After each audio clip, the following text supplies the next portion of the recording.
नमस्कार दोस्तों, मैं रमाशंकर डिमरी तुलिका दर्शन में आपका स्वागत करता हूं। और आज का जो अंक हमारा रहेगा वो प्रवक्ता भर्ती से संबंधित है कि आवेदन करते समय हमें क्या क्या सावधानियां रखनी होगी। और बहुत सारे र्यूमर्स, बहुत सारे यूट्यूबर्स आपके बीच में फैला रहे हैं, उन र्यूमर्स का भी हम यहाँ पर समाधान करेंगे।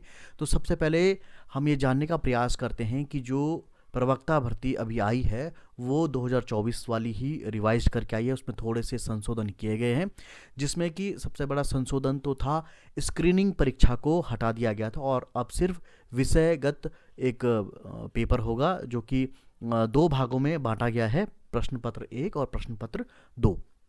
तो 808 प्रवक्ता पदों पर यहाँ पर आवेदन मांगे गए हैं। और जैसे कि आप थंबनेल देख कर के ही पहचान गए होंगे कि आज हम किन किन बातों पर यहाँ पर बात करेंगे, डिस्कस करेंगे। तो देखिए, सबसे पहला है प्रवक्ता भर्ती का आवेदन करते समय एलटी चयनितों को रखना होगा निम्न बातों का ध्यान। यानी कि किन बातों का ध्यान उनको रखना होगा, क्योंकि जब उन्होंने इससे पूर्व में इस भर्ती का आवेदन किया था उस समय वे राजकीय सेवा में नहीं थे। तो अब उन्हें क्या क्या ध्यान में रखना होगा जिससे कि उनकी जो एलटी वाली सेवा है, अगर उनका चयन प्रवक्ता में होता है तो वो जो एलटी की सेवा है वो जुड़ सके। तो क्या बातों का उनको ध्यान रखना है, इस पर भी हम यहाँ पर डिस्कस करेंगे। और किन विषय वालों को दोबारा आवेदन करना होगा, इस पर भी हम चर्चा करेंगे। और ऑनलाइन आवेदन करने की यहाँ पर अंतिम तिथि है 20 जनवरी 2026 को रखी गई है। तो शुरू करते हैं हम आज का अंक। तो आज के अंक में हम विज्ञापन पर चर्चा नहीं करेंगे। विज्ञापन आपके पास है, और अगर आपके पास विज्ञापन नहीं है तो आप उत्तराखंड लोक सेवा आयोग की वेबसाइट से उसे डाउनलोड कर सकते हैं। और उसमें पूरे के पूरे विज्ञापन पर जितनी भी सेवा शर्तें लिखी हुई हैं, जितनी भी शैक्षिक योग्यताएं लिखी हुई हैं, जो जो डॉक्यूमेंट्स आपको यहाँ पर प्रस्तुत करने होंगे, उन सब के बारे में विस्तार से उसमें जानकारी दी गई है। तो आप विज्ञापन को एक बार ज़रूर अच्छे से पढ़ लें। तो देखिए, हमें आवेदन करते समय किन बातों का ध्यान में रखना होगा, इनके बारे में हम चर्चा कर लेते हैं। अगर आपने पूर्व में आवेदन किया था तो आपको नया आवेदन करने की आवश्यकता नहीं है। देखिए, यहाँ पर ये कहा जा रहा है कि अगर आपने पहले ही आवेदन किया हुआ है प्रवक्ता भर्ती का, तो आपको नया रूप से या नया आवेदन करना नहीं पड़ेगा, उसकी आवश्यकता नहीं है। लेकिन यहाँ पर हमने स्टार लगाया है, तो यहाँ पर कुछ ना कुछ यहाँ पर कहा जा रहा है, तो उसको समझने का प्रयास कीजिएगा। अगर आप हाल ही में एलटी में चयनित हुए हैं तो आपको विभाग से एनओसी लेकर आवेदन करना होगा, ताकि अगर आपका चयन प्रवक्ता में होता है तो एलटी की सेवा भी जुड़ सके। अब यहाँ पे देखिए, दो चीज़ें यहाँ पर अलग अलग कही जा रही हैं। एक कि अगर आपने पूर्व में आवेदन किया था तो आपको नया आवेदन करने की आवश्यकता नहीं है, अगर आप राजकीय सेवा में नहीं हैं। देखिए, दो चीज़ें यहाँ पर आ रही हैं कि अगर आपने पूर्व में आवेदन किया था और आप आज तक किसी भी राजकीय सेवाओं में नहीं है तो आपका आवेदन करने की आवश्यकता नहीं है। जो आपका पुराना आवेदन है वही मान्य होगा। लेकिन अगर आप हाल ही में, जो कि अभी 2025 में अक्टूबर माह में जिन लोगों को एलटी में नियुक्ति पत्र बांटे गए हैं और उन्होंने ज्वाइन कर लिया है, तो ऐसे अभ्यर्थी जिनका चयन एलटी में हो गया है और वर्तमान में वे राजकीय सेवा में हैं और उन्होंने सेवा में आने से पूर्व प्रवक्ता का आवेदन किया था, तो ऐसे आवेदकों को या ऐसे एलटी चयनित जो शिक्षक हैं उनको अपने विभाग से, यानी कि शिक्षा विभाग से एनओसी लेकर के आवेदन करना होगा, ताकि अगर उनका चयन प्रवक्ता में होता है तो एलटी की सेवा भी वहाँ पर जुड़ सके। ठीक है, तो यहाँ पर अगर आप एलटी में चयनित हैं तो आपको अपना जो आवेदन पत्र है उसको आप निरस्त कर सकते हैं, और निरस्त करने के बाद आप एनओसी लेकर के, अपने विभाग से एनओसी लेकर के आप दोबारा से आवेदन करें। ये मैं इसलिए कह रहा हूँ कि अगर आपका चयन प्रवक्ता में हो जाता है तो जो भी आपकी एलटी की सेवा है, चाहे वो 3 महीने की है, 4 महीने की है या 6-7 महीने की है, क्योंकि अभी आप आवेदन करते हैं प्रवक्ता का और आवेदन करने के बाद 6-7 महीने पेपर में लगेंगे, उसके बाद आपको ज्वाइनिंग में लगेंगे। तो जब तक ये सारी प्रोसेस चल रही है, अगर आपका चयन हो जाता है तो उतने अवधि में आप एलटी में सेवा कर रहे हैं। और अगर आपका चयन प्रवक्ता में होता है तो आपकी जितनी भी 1 या 1.5 साल की सेवा अगर इस पूरे प्रोसीजर को करने में लगती है तो आपको अपनी एलटी की सेवा का लाभ प्रवक्ता में भी मिलेगा।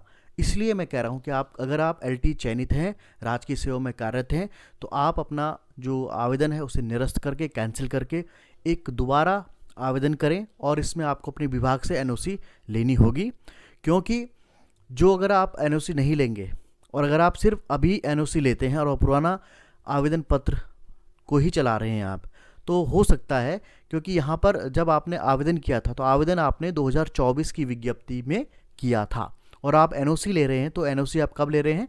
2025 में। तो तकनीकी यहाँ पर मैटर इसमें बन जाएगा, क्योंकि आपने आवेदन बहुत पूर्व कर लिया था, बहुत पहले कर लिया था, लेकिन परीक्षा में बैठने की एनओसी आप बाद में ले रहे हैं। तो इससे बेटर है कि आप उस आवेदन पत्र को निरस्त कर लें और एक नया आवेदन नई एनओसी डेट के साथ में और 2025 के एनओसी डेट के साथ में आप 2025 वाली विज्ञप्ति में अप्लाई करें। तो ये मैं आपको सजेस्ट करूंगा। अब यहाँ पर देखिए कि अगर आप कला प्रवक्ता के लिए आवेदन कर रहे हैं, यानी कि अगर आप कला विषय में आवेदन कर रहे हैं, तो आपको अपने पुराने आवेदन को रद्द करवा कर नया आवेदन करना होगा। ये जो विज्ञप्ति है उसके जो अति विशिष्ट निर्देश हैं, अगर आप वहाँ पे जो निर्देशों का क्रम है 3, उसमें देखेंगे तो आपको पता चलेगा कि जो कला विषय है, कला विषय के 2 पदों को विज्ञापन से हटा दिया गया था। तो तदक्रम में विज्ञापन दिनांक 18 अक्टूबर 2024 के सापेक्ष प्रवक्ता कला सामान्य शाखा हेतु आवेदन करने वाले समस्त अभ्यर्थियों का ऑनलाइन आवेदन निरस्त किया जाता है। तो यहाँ पर ऑलरेडी आपका आवेदन पत्र निरस्त किया गया है, लेकिन जब आप फॉर्म भरेंगे तो वहाँ पर आपको पुराने वाले आवेदन को कैंसिल करना होगा, तभी आपका नया आवेदन पत्र वहाँ पर सबमिट होगा।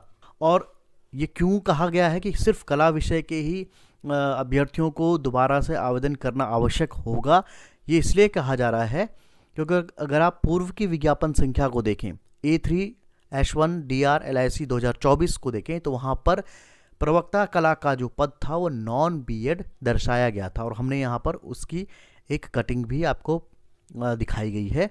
तो देखिए यहाँ पर प्रवक्ता कला, इसकी योग्यता है भारत में विधि द्वारा स्थापित किसी विश्वविद्यालय से रेखांकन और चित्रकला, drawing and painting, drawing design, प्राविधिक कला, पेंटिंग, फाइन आर्ट या पेंटिंग विजुअल आर्ट में स्नातकोत्तर उपाधि, यानी कि यहाँ पर सिर्फ जो है मास्टर डिग्री मांगी गई थी। अगर आप नवीन विज्ञापन को देखेंगे जो कि हमारा 2025 में आया है, जिसमें कि बीएड की योग्यता जोड़ी गई है, तो आप नीचे देख सकते हैं कि उसी विज्ञप्ति की कटिंग हमने यहाँ पर लगाई है, जिसमें 2 योग्यताओं को यहाँ पर शामिल किया गया है। यानी कि पहली योग्यता तो पुरानी वाली ही रखी गई है, लेकिन इसमें जो दूसरी योग्यता है वह राष्ट्रीय अध्यापक शिक्षा परिषद द्वारा मान्यता प्राप्त संस्थान से शिक्षा शास्त्र में स्नातक उपाधि बीएड। तो इसीलिए इसी कारण से कला के अभ्यर्थियों को अनिवार्य रूप से उन्हें नया आवेदन पत्र सबमिट करना होगा, क्योंकि अगर वो 2024 की विज्ञप्ति के हिसाब से कर रहे थे तो वहाँ पर नॉन बीएड था। इसीलिए आयोग ने कहा है कि हमने जितने भी कला के आवेदन आए थे उनको हमने तत्काल प्रभाव से निरस्त कर दिया है, तो उन लोगों को तो नया आवेदन करना ही होगा। तब आप समझ चुके होंगे कि प्रवक्ता कला विषय के अभ्यर्थियों को विज्ञप्ति में क्यों दोबारा आवेदन करना आवश्यक है। तो आज के अंक में इतना ही था, और अगर आपके कोई भी सुझाव हैं, कोई भी प्रश्न हैं, तो आप हमें कमेंट करके पूछ सकते हैं। मेरा प्रयास रहेगा कि मैं आपके जितने भी सुझाव हैं, शंकाएं हैं, उनका समाधान कर सकूं। तो मिलते हैं अगले अंक में किसी नई जानकारी के साथ में, और मैं आपको बताना चाहता हूं और जल्दी हम कला प्रवक्ता से संबंधित और भी नए वीडियो यहां पर लेके आएंगे। तो आप अगर हमारे साथ में नए जुड़े हुए हैं तो आप हमारे चैनल को सब्सक्राइब करना ना भूलिएगा, साथ ही अपने बेल आइकन को हमेशा ऑन रखिएगा, ताकि जब भी हम इस तरीके के वीडियो पोस्ट करते हैं तो आपको उसकी तत्काल जो है सूचना उपलब्ध हो सके। अगर आपको आज का अंक अच्छा लगा है, जानकारी पूर्ण लगा है, तो हमारे इस एपिसोड को उन अभ्यर्थियों के साथ में ज़रूर शेयर कीजिएगा जो प्रवक्ता के लिए आवेदन कर रहे हैं या करने वाले हैं।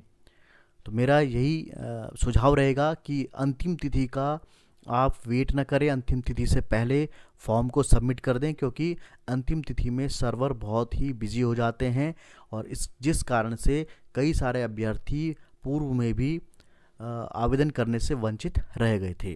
तो आज के अंक में इतना ही, मिलते हैं अगले अंक में नई जानकारी के साथ में। तब तक के लिए दीजिए मुझे इजाज़त। नमस्कार।